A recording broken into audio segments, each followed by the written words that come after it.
It is Thursday night, November 19th, 2020, and my guest tonight is Professor Jon Shields of Claremont McKenna.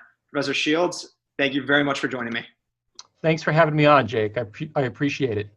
So, I invited you after listening to a recent episode you did on the Glenn Show. That is Glenn Loury of Brown University, professor of economics. And your topic with him was your recent book, and it's called Trump's Democrats. And the title itself, I think, is kind of catchy, and I imagine that was part of the point. So who are Trump's Democrats? Why did you call the book that? Where did that all come from? Right. Well, it was a book that was born on election night, really, in 2016. Like lots of Americans, I stayed up late watching the returns roll in and was astonished by the outcome. It's really one of the most astonishing political events of my lifetime. And that sense of surprise and astonishment really deepened in the weeks that followed the election, because then I discovered that, and my co-author, Stephanie Muravchik, discovered that there were 206 counties that had voted twice for Obama and that then flipped for Trump. And as we dug deeper, we discovered that many of those places had not only voted for Obama, they had very long, unbroken records of supporting Democratic presidential candidates stretching back to the 1980s. Some had flipped for Reagan in 1984. Others didn't, though. Others, remained solidly Democrat in the 80s. Some did flip for Richard Nixon in 1972. And some actually, though, didn't even flip for Reagan or Nixon. They had voted consistently for Democrats since the New Deal. There's a handful of places that had been loyal to the Democratic Party for that long. And there was one county that had never voted for a Republican president in its history since the county was formed in the 19th century. It's probably the longest unbroken partisan streak of any polity, maybe in the Western world.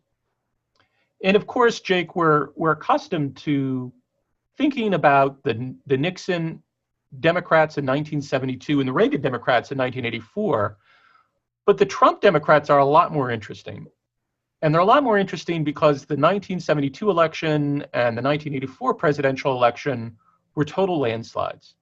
So of course, there are lots of blue places, lots of blue communities, lots of deeply Democratic places that flipped. But 2016 wasn't a landslide. Indeed, it was sort of the opposite, right? That Trump lost the popular vote and yet managed to win some of the most loyal Democratic communities in the country. So that's why we call the book Trump's Democrats. We do think it's a catchy title, although we also think it's a very apt description for what we're interested in. And they're Democratic not just because they've been loyal to, not just because these are places that have consistently voted Democratic for a very long time at the presidential level, but they're also, the local parties there have been, basically they're one-party towns. The mayor, the city council, all county supervisors, all the local politicos are Democrats. Not surprisingly, the registered Democrats greatly outnumber registered Republicans in these places. So we're interested in in making some sense of this divide that's opened up inside the Democratic Party. We were really interested in why do some blue communities, why did they swing for Trump? And indeed, why do they have such admiration for him? And others, like the college town I live in, this is a blue community too that really abhors Trump, think he's one of the most, one of the worst presidents in American history. And so we wanted to make sense of that divide and that puzzle.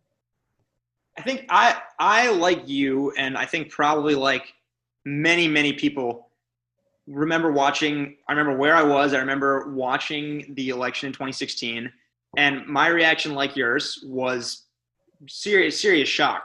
I distinctly remember not only the election night, I distinctly remember seeing CNN, I think when I was at the gym it must have been 2015, when Trump came down the escalator and made kind of what I haven't followed politics that long, but it must have been one of the most, if not the most bizarre speeches and out there speeches in the history of American electoral politics, right?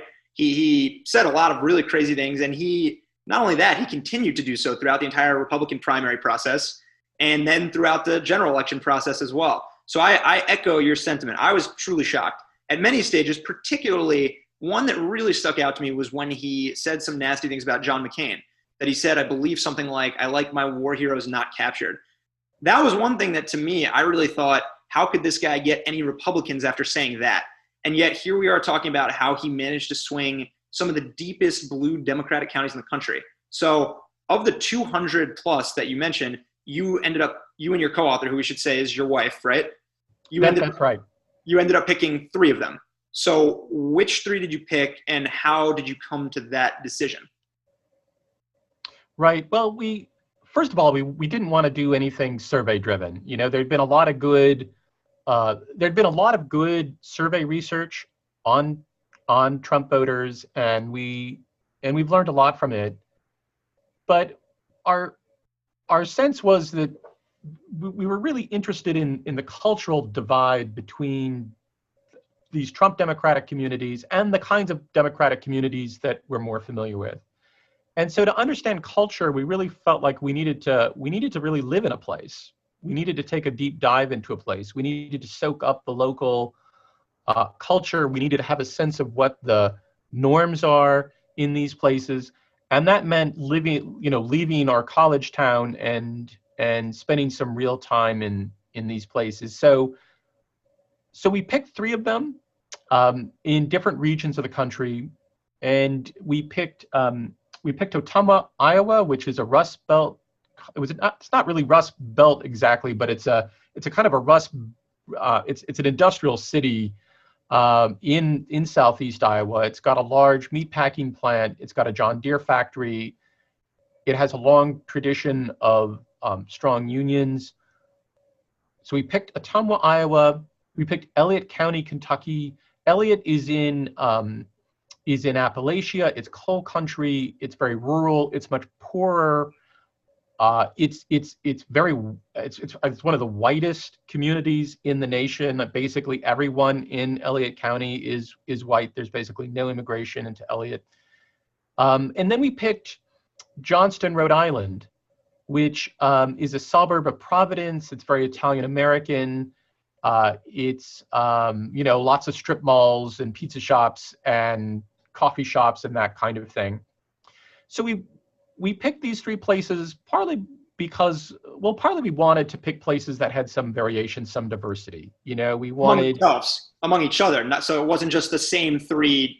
Yeah, we didn't want to pick 3 rural places or, for example, or 3 Rust Belt places. We wanted them to have some diversity. And we also needed to pick places that we could get to. I mean, some of the places we could have conceivably went to are so remote that there would have been no place for us to stay, right? There would have been no Airbnb, no hotel. So that did constrain us to some degree. We couldn't go everywhere. And so those are the 3 communities we spent some time in. Where among the 3 were you most favorably received, would you say? And then obviously the opposite, where would you say was kind of the hardest to break in? Yeah, it's a good question. It was very uneven. And again, that's probably because these places, despite their enthusiasm for Trump, are different. The easiest was Johnston, Rhode Island. It's an Italian American community. They were boisterous. They wanted to tell us what they think. And so they were eager to chat with us for the most part. And at the other end of the spectrum was Elliott County in Appalachia, and that was a much harder egg to crack. In fact, when Stephanie Muravchik, so she did I should say too, we did the first case together. We did Johnston together, and then we were eager to get this book out. So then we economized a bit, and I did the case in Iowa, and she did the case in Kentucky. And when she first went to Kentucky, nobody would talk to her, right? No one would. It was people were kind of polite, but they made it clear that they weren't talking. And that was true, I think, for a number of reasons. I mean, Elliott, it's like like a lot of Appalachian towns, it's very isolated. There's a strong distrust of outsiders. There's particularly a strong trust of outsiders who are academics or from the professional class generally. And so, and there's a long history of outsiders coming into those communities and being essentially sort of academics on safari. You know, they're there to sort of study the natives, and then the work they've done that they've written, and then they often write about it in ways that people in Elliott aren't too pleased with.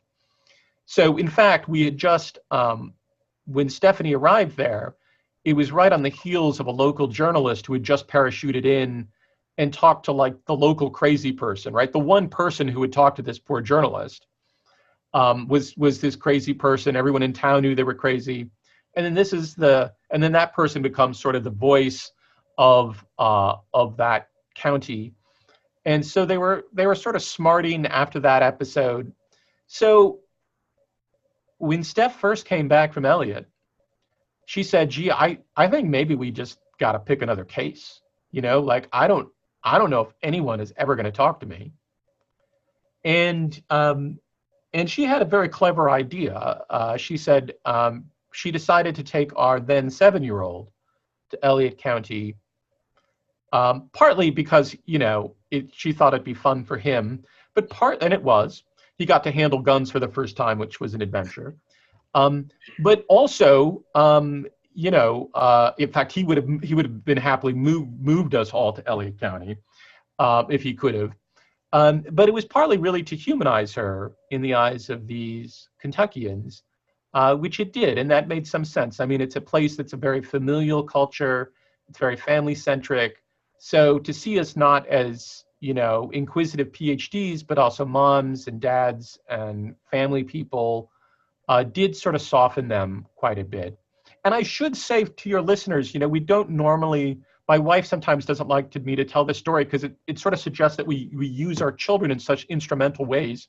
And we normally don't do that, just for the record. Normally, just this time. Just this time.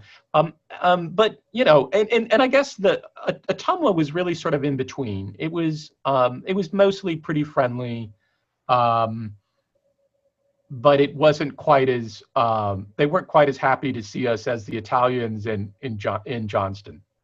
So given that your goal with this was to pick 3 places that were pretty different and to catch kind of a wide swath of the Trump's Democrats, how do you feel like you guys did? Do you feel like the whole point of this endeavor, I think, is that it would be impossible to say these 3 counties or these 4 counties or these 3 states are Trump's Democrats or are the reason, or this is how you can understand it. But how do you feel like you had some difficulties as far as where you could go logistically? How do you feel like these stack up relative to others you could have chosen? Well, in many ways, these are counties that have a lot in common despite their differences. You know, they're all places that, first of all, are overwhelmingly white. There are places that a good number of them have experienced a recent increase in immigration, which is still small in these places, but it's noticeable. And that was true in two out of 3 of our cases. So in Johnston and Ottumwa, those are places that have suddenly become more diverse, you know, and so there are very small immigrant communities, and so they're representative in that sense too. That was true of a lot of places that flipped for Trump. They're all places where there's a small minority of local citizens who have college degrees. So in all those ways, these cases are like the other kind of counties we could have selected. Now, we don't know for sure, right? It's sort of the nature of this work. I mean, partly what we're trying to do is generate theory rather than test theory, right? So we don't know for sure if the cases we studied are representative. I think we'll need more actually big N research to sort of really put our theoretical insights to a stiffer test. But we do think that, you know, these cases are in many ways like the other places that flipped for Trump. And despite the diversity of the cases we selected, they had a lot in common. And that too suggests to us that our findings are more generalizable, that they aren't peculiar to the kinds of places that we study. How soon after election night in November of 2016, how soon after that did the project begin? How soon did you kind of set on your way and begin your research? It was mostly done over the summer, and that was mostly because we have to teach, right? And it was sort of, we just had to wait till we had time. And sadly, I just used a sabbatical, so I couldn't just dive in immediately. So, but that's okay. It gave us some time to raise some money and sort of think about what we were doing and pick our cases. And so, but it wasn't the next day. You know, we had to wait about 4 or 5 months to really get our field work off the ground. So we did the case in Johnston the summer of 2017. And then in the following summer, we split up and Stephanie did it, Elliott and I did Ottumwa. And then we went back again the subsequent summer. So 17, summer 17, summer 18, and summer 19.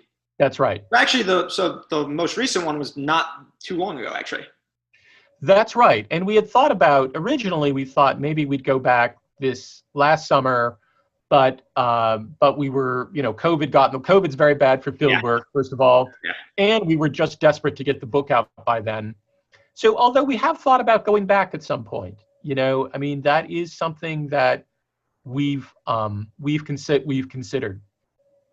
When you're starting something like this, like you kind of alluded to, there were a lot of, naturally something as shocking as Donald J. Trump being elected president of the United States generated a lot of think pieces on the internet. It generated a lot of buzz. It generated endless discussion that's frankly continued for 4 years that never really ended. So I guess it would be easy to have a lot of preconceived notions and maybe some ideas as to where your research would end up. So I guess I would want to know, what were some of those that you and your wife had, you and Stephanie had going in? And I guess, did you find that those kind of colored the way you were going to see these places before you even got there? And then when you did get there and kind of first started to meet people, was it hard to not to put these people in maybe some boxes and say, oh, that's what I thought would happen, or that's pretty surprising and I didn't think that would happen. Why might that be? Yeah, it's a great question, Jake. One preconceived notion we had is that these places would sour on Trump as he was president, right? So we thought that seemed reasonable because we thought, well, gee, most populist candidates don't make good, they're not good politicians in office. They don't really know how to govern. And so our assumption is that these are places that would cool on their enthusiasm for Trump over time, that would wear off. And we were disabused of that almost as soon as we landed in Johnston that first summer. In fact, originally we toyed with the idea of just picking one place and going back each year to sort of trace over time how locals saw Trump, with, again, the assumption that they would cool on their enthusiasm, right, over time, that this is a marriage that couldn't last. And as soon as we got in Johnston, we had to rethink that preconception, because the locals there were, they adored Trump, right? This is what struck us really powerfully, is that they said things like, I've never been this excited about my life, right? And he's the best president since JFK. And we also learned that, at least in the case of Johnston, this turned out to be true in Ottumwa as well. A lot of the locals there tried to change their party ID during the primaries just so they could vote for Trump and then switch it back to be Democrats afterwards, right? They just wanted to vote for Trump. And so the local public officials there were just overwhelmed by all these locals who wanted to switch party IDs, at least just for the day. And so all of that made us really rethink things, right? We really thought, okay, these people don't seem like they're going to cool on Trump, right? This doesn't seem like a flash in the pan or some, casual thing. These folks seem excited about Trump in a way that we couldn't have imagined. And so that's one example, Jake, right? We had to suddenly reassess even our own method. And then we ditched the idea of just doing one case and thought, okay, we need to do two others. Well, we did discuss this a little bit off camera, and we're going to get to it a little bit later, I think, but I did look at the numbers of the three counties, both from 16 and 20. And I can tell you that, as I'm sure you know, in Ottumwa and Elliott County, Trump actually won by even wider margins than he did in 16. And in Johnston, he won by an almost identical margin, and he won 54% of the vote. So that conclusion that they wouldn't sour on him certainly held. And I guess we can definitely get to more of that later. But I'm really interested, though, in your interactions with people, especially as they defy your expectations. How do you go about this, especially when your expectation starts to get shattered and you're forced on the fly to adjust everything you think? I mean, I think one thing that's really interesting, and I had a conversation that really sticks out in my memory over this summer, and will for a long time, where someone was really aggressively telling me that in the context of Trump and other candidates in general, people vote against their interests. To which my response as someone who's relatively literate in economics was, well, it's kind of hard as an outsider to really determine what they believe their self-interest is.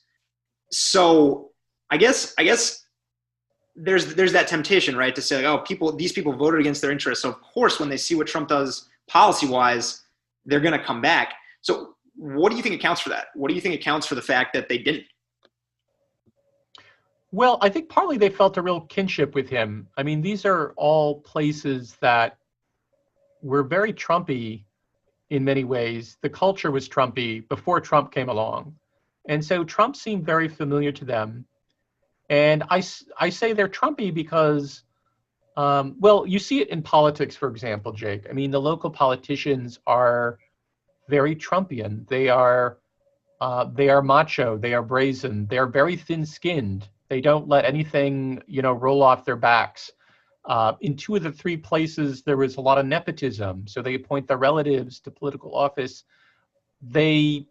Politics is very transactional and not very ideological. And so the local politicians promise to take care of their people by cutting deals in corners if needed. And in a lot of these places, there's a history of corruption too. And so to be a Democrat in these places often didn't mean that one was liberal on, things like abortion or the environment or pick your issue. Instead, to be a Democrat really meant that you were sort of embedded in these patron-like relationships with local bosses. And Trump came along and seemed very culturally familiar. So I think part of the explanation is that it had a lot to do with identity. Trump seemed like one of them. They had a real sense of kinship and social proximity to Trump, and therefore they felt like they could trust him, and that they had someone who was a kind of champion for them. And so I'm happy to dig more into that. That's sort of the succinct answer. But in short, there was a lot of ways in which these places were Trumpy, and that was speaking of defying expectations. I mean, we didn't expect to find that at all. I mean, that was all came as a surprise to us. What's so interesting to me about that is that in so many ways, though, I don't know much about the local politicians whom maybe you encounter directly or these people vote for and are the kind of party bosses you're talking about. I can totally understand and imagine the kind of tough talking and the nepotism, the cronyism, and all of that stuff. That all kind of makes sense to me. What's so interesting to me about Trump particularly, though, is that he's so bad at hiding what's wrong with him. And we can go more into this too. That's obviously part of the appeal, that he doesn't really even try to. But he's so bad at hiding, or he doesn't even try to hide where he falls afoul of those things, right? For example, Trump, one of the things Trump's calling card is, I'm a businessman, I make deals, right? Yet, as everybody very well knows, businesses of his went bankrupt I think 4 different times in spectacular fashion. The New York Times, in a lot of detail, documented the millions or even maybe tens or hundreds of millions of dollars he received from his father and their organization to kind of give him a start. So it's so obvious and so plainly apparent that some of the things that are his supposed calling cards are houses of cards. But people, I guess, don't really mind that, or I guess, is that true of these local party bosses too? Well, first, I'd say when you say everyone knows that Trump is, been basically a failure at business, I'd say that's really not how the folks in these communities see him. They really see him as a symbol of American success, And so I'll give you an example. I mean, we spoke to one guy who said, when he travels, he says everywhere he goes, he sees, Trump hotels and Trump casinos, and so he said, look, everything Trump touches turns to gold. Literally. And so yeah. let's let him turn America to gold. So they don't see Trump as in the way that the New York Times and their readers do, right? I mean, they see Trump as a symbol of American success. I'll give you another anecdote that'll give you a flavor for this. One of the local politicians we spoke to said that he remembered putting on a tux for his on prom night in high school, and the first thing his mother said to him when she saw him, this is like in the late 80s, she said, "You look like Donald Trump," right? So even before he ran, he's a kind of mythic figure in some way. You actually see this in a lot of hip hop music too, where he's also a mythic figure. Trump is a symbol of entrepreneurial genius, cunning, and the American success story. And he got his wealth, again, in the eyes of the people we spoke to. He got his wealth through sort of the dint of his own intelligence and cunning, not through his education, really, right? Not through accumulating degrees and knowledge. That's a part of it, right? That's a credential part. Right. He made it in business.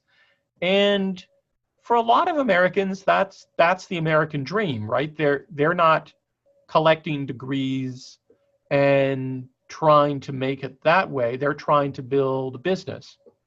And so Trump is again, he's a mythic figure. I think it's important. There's the real Trump, and then there's the myth of Trump. And he's cultivated that, right? Very carefully, with the media often helping him out. I mean, now the media has turned on him and, trying to debunk the myth. But, it's been very complicit for a long time in building up the myth of Trump. And they succeeded. I would argue they're complicit even when they try to take him down. I would argue that they're complicit still just because of the billions of dollars of unpaid for advertising they give him. And I think that probably helps. Even when it's negative, I think it probably helps build up the myth even more. And it certainly helps, speaking of thin-skinned and combativeness, which you said these local party bosses have, it certainly helps him say to people, see, they're after me. See, I'm fighting back.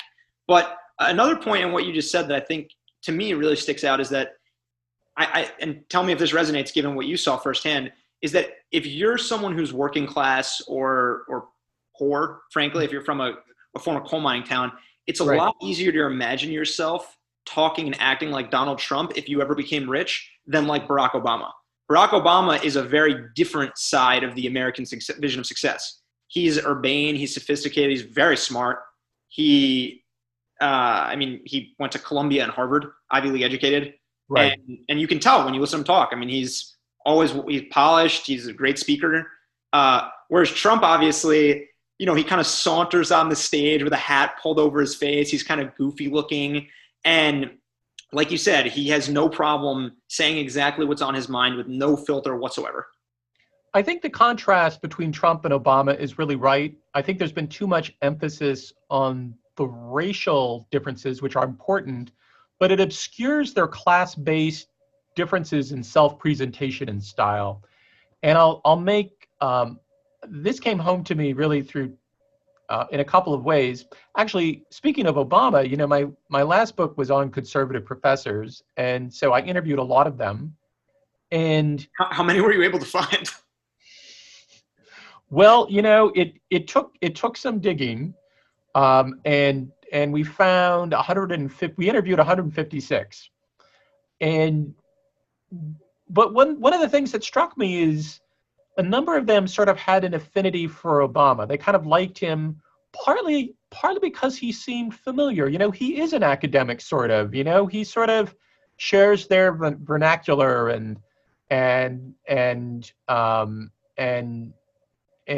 sort of way they present themselves. So we had professors saying things like, "Yeah, I'm not sure if I'll probably vote against him, but I kind of like him," and whereas McCain sort of seemed more bombastic and less professorial, and but likewise, a lot of the folks that we spoke to often said things like, made this contrast too, and they found Obama sort of cool, aloof, part of this professional class that's very buttoned down, very well spoken, very measured in everything they say. You could sort of hear the commas falling into place when you listen to Barack Obama, right? Yeah. But Trump, you don't, right? I mean, it's kind of, and in fact, some of the guys we spoke to said, like, yeah, I really like Trump. That's how we talk on a Saturday night, right? We talk just like Trump. And so, absolutely, I think this, and I think that goes a long way in explaining the excitement and enthusiasm these voters had for Trump, because they'd never seen anything like him on the presidential stage. Now, they have local politicians that behave like him, right? But they had never had a presidential candidate really acting and behaving in this way, in ways that are so familiar. Now, sometimes we get criticized for this argument by folks who say something like, well, it can't be just style, right? Like, that's sort of shallow, right? Politics is about more than style. And we agree, but we're not really saying that. We're saying this is deeper. It's about identity, right? It's about social identity. He's one of us. He's like a member of the working class, right? He's a member of our social class, and therefore we can trust him. That's a lot deeper than style. To just put a finer point on the contrast between Trump and Obama, I just have to say this because I find it so funny. There's a famous Trump quote. He said something along the lines of, "I have written more books than I've read." And I think he has written 3 or 4 books. So whereas Barack Obama just published his most recent memoir, which is the first volume of which is 800 pages. And my brother sent me a passage of it, and it was referencing Foucault and Marx and Fanon and other high philosophy, just hammering home the contrast between those two. Yeah, and in fact, of course, Trump didn't write his own books, right? Right. So they're all ghostwritten. So, but it's good nonetheless, right? It makes the point that he doesn't read books, and he's also not ashamed of it. It doesn't seem to be a kind of something that Trump feels like he should be chagrined about. No, I mean, and he certainly, look, he makes no bones about saying how smart he is. I mean, he once openly challenged Rex Tillerson to an IQ contest. He said they should take IQ tests and compare scores, which, again, I say only because I think it's pretty funny. Right. And that kind of bravado plays well, right? This kind of manly confidence and self-assertion, that too is familiar in these communities, and gives locals a sense that, again, he's one of them. When you look at some of the local politicians you've talked about, I don't know if there are any in particular that kind of stood out to you, or any that you managed to talk to personally.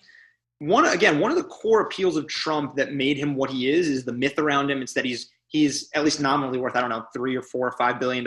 He says he's worth 12 or something. Whatever the real number is, it doesn't matter. That's not the point. Right.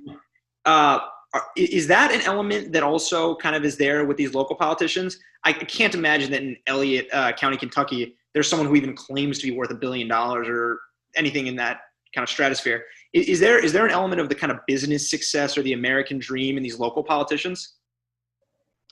It's a good question.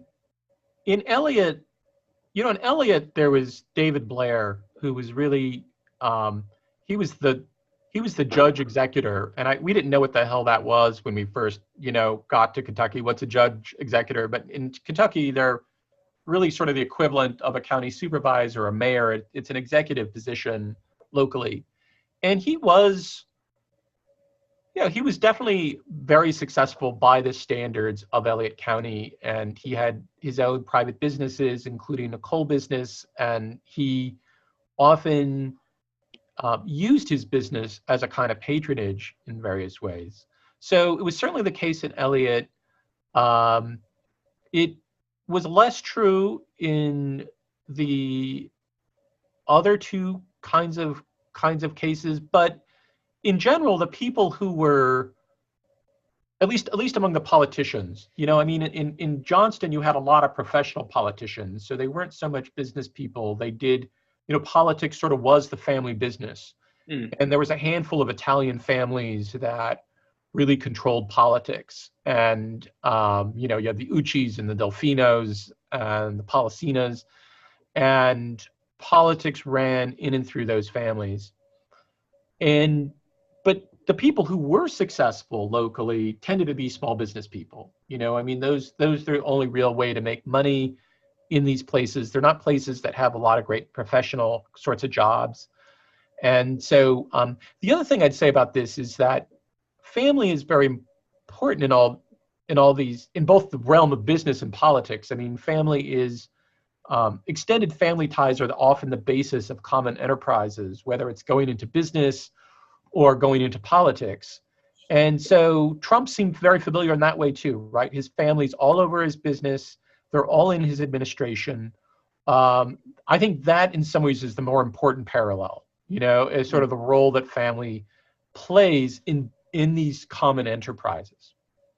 And what's interesting about that too, especially when you talk about Trump's family, is that one of the very interesting things about American politics is that even candidates who, it obviously breaks more Democratic than Republican, what I'm about to say, but even kind of very progressive Democratic candidates have to at least pay lip service to the idea that they're religious, right? They have to pay lip service to the idea they have, as Trump himself said, I have a great relationship with God. The Bible is my favorite book. Number 2 being The Art of the Deal. They have to at least pay lip service to that idea. What I think is interesting about Trump in this comparison that we're talking about family is that Trump obviously has one of, shall we say, the least traditional families you can imagine in a politician. Honestly, probably the least in modern American history. Especially openly too, right?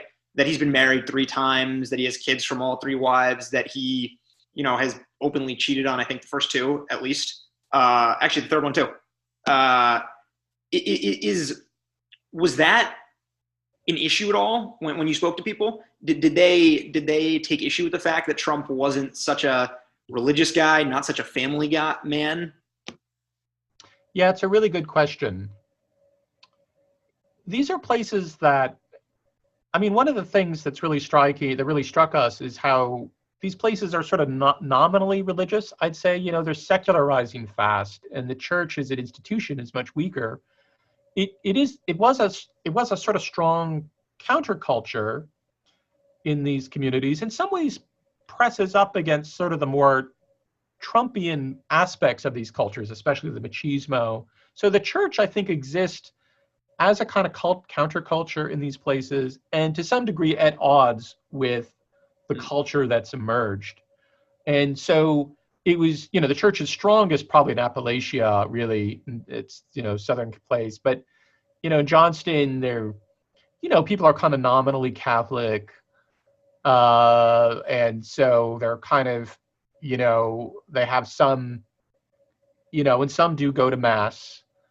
And in Ottumwa, there is a significant evangelical counterculture, but those weren't really the folks that I think Trump most excited. And so these are places that are secularizing, and that too is changing the family. The other interesting parallel I think here is that the working class family looks a lot like Trump's in many ways. There's a lot more, there's a lot of gender distrust. There's a lot of conflict. There's a lot of irregular kinds of patterns of, households, and so you have a lot of messy kinds of families. And so in that way, I think Trump's family reflects the changing working class family too. And so it's kind of this interesting thing. On the one hand, I think Trump is kind of like an archetypal traditional patriarch, you know? I mean, he's a great provider, he's the head of his family, he's got lots of children, but in other ways, he's like the modern, post-marriage, I mean, he reflects sort of the post-marriage culture that the working class is living in too. And so in that sense, it doesn't surprise me that he's the candidate that has emerged in this era. You know, it's not clear to me that he could have succeeded 20 or 30 years ago in these places, right? He might have seen, too deviant, but now he's not. That is a really, really interesting point. And it actually brings me right back to something else that I wanted to go back to that you mentioned, because to me, it really struck me as a really deep point and a really deep insight into Trump. The idea that it was less about partisan ideology or really kind of almost any unifying ideology, and that it was about identity, and especially personal identity, that people really saw themselves in a way in Trump and people you wouldn't have expected to. And that, to what you just said, that in a way he kind of came along at the perfect time for the changing headwinds of the country that he was about to run for of which he was about to run for president. When you put forward an explanation like that, right? You like you said, your last book was about conservative academics. Now you're writing about Trump's Democrats, which I think a lot. I could only imagine the kind of backlash you would have gotten in a liberal college town. Did that worry you at all at the beginning, that you were going to face backlash, or that people were going to say, I don't know, you were normalizing Trump, or you were making excuses for him and kind of his candidacy? And following up on that, did you end up finding that as you did your work and as you published your book? Well, it's a good question, Jake. I mean, it's still a little early. Actually, if anything, so far we've had the opposite, which is that, our book was, the worst review we've gotten thus far is in what negative review we've gotten thus far was in the Claremont Review of Books, which written by Michael Barone, and he in the Claremont Review of Books has become very pro-Trump, and it found our it just sort of took umbrage at some of the things we said about the folks we studied. It didn't like our account of. It sort of thought like it sort of had the sense that we were talking down to these folks, and whereas I think at least thus far, there's, at least among liberals who really are concerned about what's happening inside the Democratic Party, there is, I think, some real curiosity, right? And I think for a lot of them, they'd like it not to be just about racism, because, if it's just about racism, what are they going to do, right? How are they going to get these folks back into the party if they're just a bunch of deplorables? And I think there's enough of them, and I think they recognize, a lot of them, that they're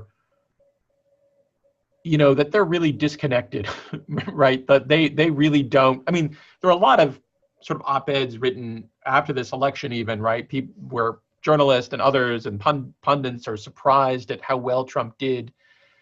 And so I think that sense has continued to this day, You're saying how well he did the second time.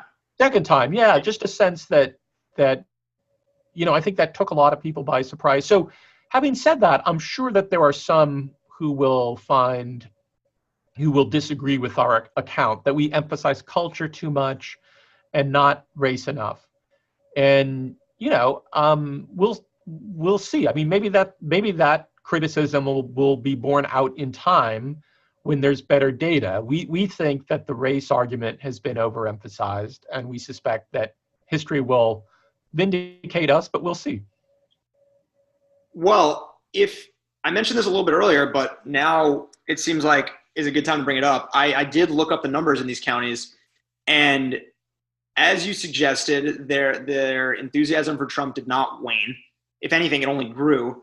And it seems like you said, that would kind of vindicate your argument. I mean, just to read out some of the numbers, right? Elliott County, which had never voted red in its history until Trump, voted 70% for Trump in 2016 and 26% for Hillary Clinton. In 2020, Trump won 75% of the vote there, and Biden won 23%. In Johnston, it broke about 54% for Trump both times, with Biden actually doing a little bit better than Hillary Clinton. He won 44.8%, whereas she had won 40.8%. In Ottumwa, which is Wapello County, Iowa, Trump won 58% in 2016 and 61% in 2020, with Hillary and Biden finishing at 37.3% even, both of them. And I would just kind of footnote that by saying the most interesting of those three results to me is the fact that, look, Kentucky and Iowa are red states. Trump won both of those by comfortable margins. And yet Rhode Island in 2020, Trump lost with only 39% of the vote to Biden's almost 60%. And yet he had 54% of the vote in Johnston. So if anything, the kind of headwinds you were talking about and some of the trends you were talking about seem to have strengthened, maybe not waned whatsoever. What do you make of that? Well, I think you're right that they've strengthened, and we see it not just in the three cases that we looked at, but also in the other 206 counties that the Obama-Trump counties, and the vast majority of them were stayed loyal to Trump. There were a few that tipped back to Biden. And they were mostly places that had just sort of tipped the other way in 2016 and then sort of flipped back. So they weren't big shifts. But the vast majority of the counties, at least 90% of them, stayed loyal to Trump. And in a lot of those places, like in the cases we studied, there was a surge. They didn't just stay loyal, but Trump won by even larger margins than he won in 2016. The other thing we'd say is that, you see some of this now being broadened too to other counties that were, sort of Obama-Clinton counties, and then really surge for Trump. So you see this, for example, in South Texas, among some of the very Latino counties, again, deep blue communities, but in many ways, they have a lot in common with the white communities we studied. They're very poor, they're low levels of college education, they're pretty remote, and isolated from urban centers. So I think to some degree we're seeing, Trump, repeated what he did in a lot of these Democratic places, and then expanded to some degree to even some other kinds of Latino counties, and maybe there's even some other kinds of cases we don't know yet. We haven't dived into all the counties to see if there were other kinds of interesting cases of maybe Democratic communities that were, again, loyal to Obama and to Clinton, and then had a kind of surge in 2020 for Trump. Another thing I would add to it that I found really interesting was this, that obviously votes are still rolling in and kind of the final tallies are not official. Right. But right. At kind of when I looked at this, not only was there the highest absolute number as far as turnout in the history of the United States, I mean, I think all told it'll end up being around 150 million people, which right. means that unsurprisingly, the winner of this election, at the latest count, Joe Biden, has won the most votes of any candidate in history by a lot. I think it's, all told, again, 77, 78 million. But what's interesting in that is that despite his unpopularity and low approval rating, Trump won more absolute votes than any candidate in history besides Joe Biden. He won more than Barack Obama either time, who was a very popular president. And another kind of thing that I found really interesting was this, that when you look at, so absolute numbers are one thing when you consider that turnout is different and the population size is different, the size of the electorate is different. I checked this. Trump won more votes as a percentage of the total electorate, not of total people who voted, but total people who could have voted. So that kind of controls for turnout a little bit, than anybody else except Biden, ever. Which is, I think, again, that's even after what happened in 2016, that is pretty shocking. It is. And I mean, again, it's partly the weirdness of this COVID election, but it is striking, I mean, that he did as well as he did this last time around. And, and I think it's, I mean, it'll be interesting to see what happens from here on out. It'll be interesting to see how the Democrats read that success, and what they do with it. When you look down ballot, right? I don't know how much kind of time, given how much time you spent working on your book and working on kind of the presidential electoral politics, I don't know how much time you've focused on analyzing the down ballot elections. But one of the really interesting results was that despite, again, Biden winning with a huge turnout and the most votes of any presidential candidate in the history of the nation, the GOP looks decently likely to retain the Senate. They have 50 seats as of right now, with 2 soon to be determined in Georgia. And they gained, I think officially so far, 8 seats in the House, with 5 or 6 potential ones that look likely to go their way. So again, where do you see the divide? How do you reconcile? Are we looking at maybe now not Trump's Democrats, but the GOP's Democrats, or something to that effect? Yeah, that's the big question. So there's 2 possibilities. One is, you're right, that these are just becoming, what we've seen in fact happen is blue places really becoming red places. And that's sort of interesting, right? Because these are places, a lot of these counties are places that flipped in 84 and 72, but then they went back to being blue, right? They didn't become red, right? Reagan and Nixon didn't pull them into the Republican Party. But maybe Trump will, right? Maybe Trump will pull these folks into the party. They voted for him twice now. It has changed, so they're watching, since 2016, they've been watching a lot more Fox News, or in the case of Kentucky, One America News. And so they're consuming a lot of conservative media and becoming socialized as Republicans, right, as good conservatives. And this is partly a Trump effect, right? Because what happened is they found, after 2016, they found the other networks to be the anti-Trump networks, right? And so they stopped watching CBS and NBC and the other cable news, and they switched their loyalty to Fox News. So one possibility is this is the final chapter in really the unmaking of the New Deal. The white working class, this is the last sort of batch of blue collar white communities that have left the Democratic Party, and this is it. But another possibility is that's not what happens, because really they're loyal to Trump. And as soon as Trump exits the political stage, they don't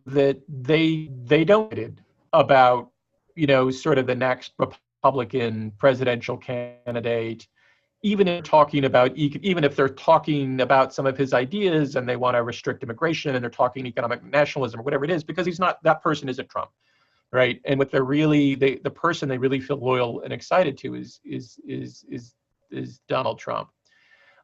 It's also possible that he could drive a wedge. Trump could drive a wedge between his most loyal voters and the GOP, right? If he gets his own media platform and partly spends the next 4 years running against Fox News and the Republican establishment, and then runs again in the primaries and is defeated, I could imagine these voters in time feeling more alienated from the GOP than their voting behavior this last week would suggest. And moving out from just that dimension, right? Just like you said, like the New Deal coalition. When you move out from that, another really interesting statistic that seems to have come out of the election is that Trump increased his share relative to 2016 with every single demographic group except for white men.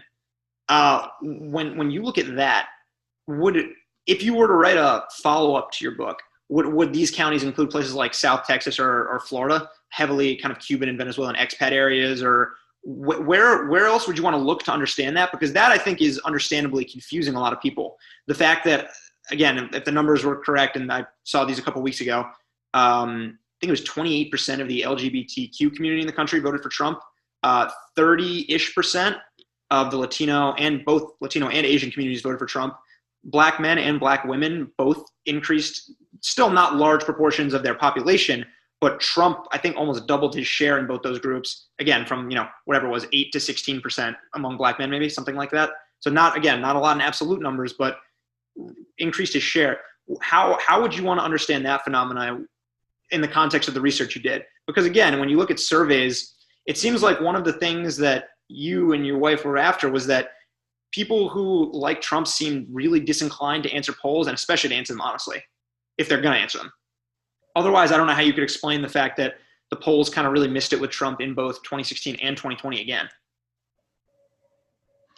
Yeah, it's a good question, Jake. I mean, some of these demographics, I'm not sure, right? So I'm not sure, I'm not sure our research can speak to, say, the voting behavior of gays and lesbians, for example, in this past election. I am curious about Latinos. I think the story there, we may have some, our work might speak to some degree. I mentioned the places in South Texas, and there's actually been some interesting journalism on these counties, like Starr County, which, I think had the largest surge for Trump of any county in the United States. And what was striking to me about the journalistic account, there was actually, if you haven't seen it, there's a really great story on it in the Wall Street Journal, and it was just strikingly familiar to us. It seemed a lot like Elliott County in many ways. It's a place that's very isolated. It's a sort of extraction economy, so it's not coal, but it's oil, and a lot of the locals there work on these oil pipelines. They have to travel some distance often to get there, which is also the case at Elliott. Trump also seemed like a kind of patron in Starr County, which is a kind of, the patron boss figure has deep roots in Latin American politics. So in fact, a meme in Starr County apparently was Papa Trump, which is, exactly how citizens in the places we studied see the ideal Democratic politician, right? Is a kind of patron, a boss, a provider. And it's a model of politics that's built in some ways on the working class family, right? This idea that there's a sort of male head and that he should provide and take care of his family, or in this case, his citizenry. So I think it's possible that our research might speak to some, there might be some of these places that are very much like the places we studied, except they're brown, right? And I think the fact that Trump dialed back some of his anti-immigration rhetoric recently may have created some more space for him to sort of appeal to Latino citizens living in communities along the border, right? I mean, he really sort of pulled away, I think, from that kind of rhetoric these last couple of years. But again, I think it's complicated. I think the story in Florida is different. Cubans are a lot different than Mexican Americans living in Starr County on the border, and they're already more Republican. And there, I think there's probably a lot of dislike of the kind of new Democratic Socialist wing in the party and other things going on.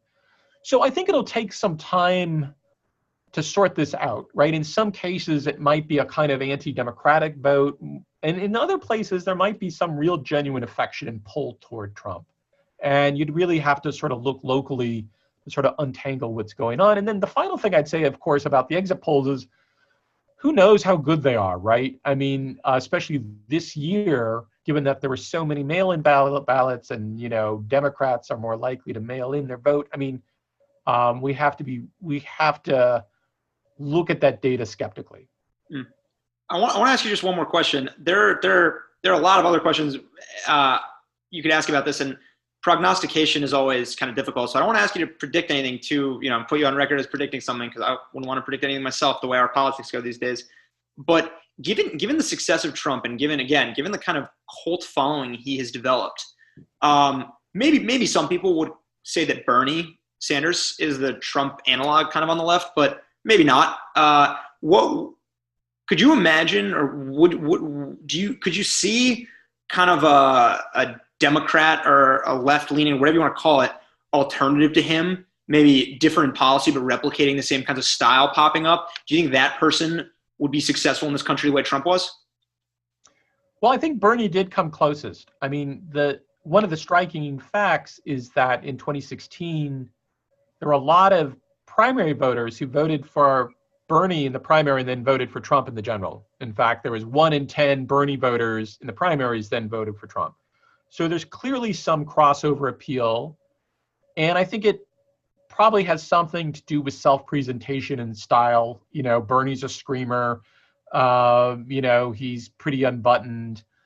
We talked to one guy who said, you know, we asked him about Bernie Sanders, and he said, "Oh yeah, you know, like I like this is an Italian American guy in Johnston. He said, yeah, you know, I like Bernie Sanders. You know, he's like Trump. He's got balls. You know, so I think there's definitely some crossover appeal. I think the Democrats did something really wise, though.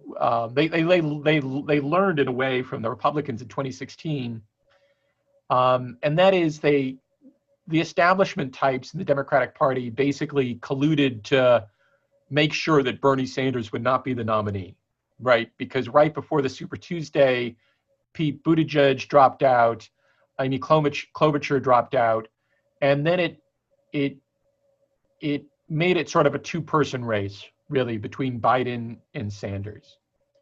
And I think they did that partly because they didn't want some outside populist hijacking their party, right, in the way that Trump had hijacked the Republican Party and used it as a kind of public utility, right, for his own ambition and purposes.